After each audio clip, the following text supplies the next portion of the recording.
With the goal of getting to know our learners, we start by choosing tasks to help us determine what students already know and can do, and where there may be gaps in learning. We need to consider a variety of assessments which will make thinking visible, including inventories, observations, conversations, open-ended questions, performance tasks, and journals.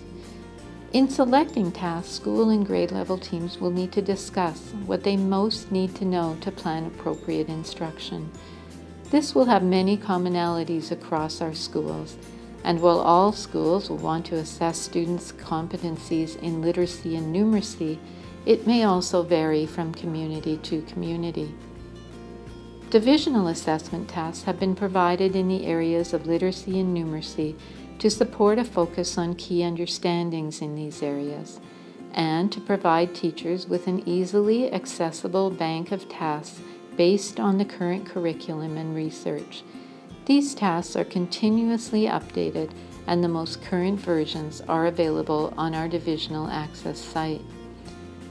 Teachers will need to use their professional judgment to determine which tasks can be completed with the entire class, with a small group, and which tasks are best done during the individual conference time. Some teachers use the conference time to discuss strengths and set goals, while others use it to do a reading record or to probe a student's thinking during a diagnostic mathematics task. Current research is very clear that if students have a fixed rather than a growth mindset in a particular area, they will be defeated before they start. Listening to students carefully and recording our observations of their dispositions for learning are important too. We also need to incorporate student reflections in the Strong Beginnings process. When students feel they are partners in learning, they are more likely to engage authentically in the process of self-assessment and goal setting. Teachers must structure activities which allow students to reflect. We can probe with questions like these. What do you think you did well? What was difficult for you? How do you feel about reading, writing, mathematics? What goal would you set for yourself? What support do you need to accomplish your goal? What is the best way for me to help you? Student inventories and portfolio letters also provide a way to engage student voice in Strong Beginnings. Some teachers find organizing, analyzing, and responding to the data a difficult task, so it's helpful to think ahead of the best ways to streamline and record what you want to know in a meaningful way.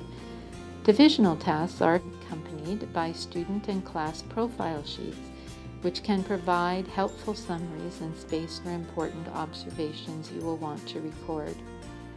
Once the tasks are administered and the data is collated, it may reveal further instruction is needed in a particular area. Enrichment is required. There is a need for purposeful grouping for instruction. For example, small group strategy instruction in reading. Further assessment is required to identify misconceptions or gaps. Students hold positive or negative beliefs and attitudes. In most schools, the results from Strong Beginnings form the basis for class profile meetings, where we engage as a team in reflective dialogue and develop plans to improve learning and support individual students who may require targeted instruction. Keep at the forefront. What information can Strong Beginnings provide to help you plan for and work more effectively with this new group of learners?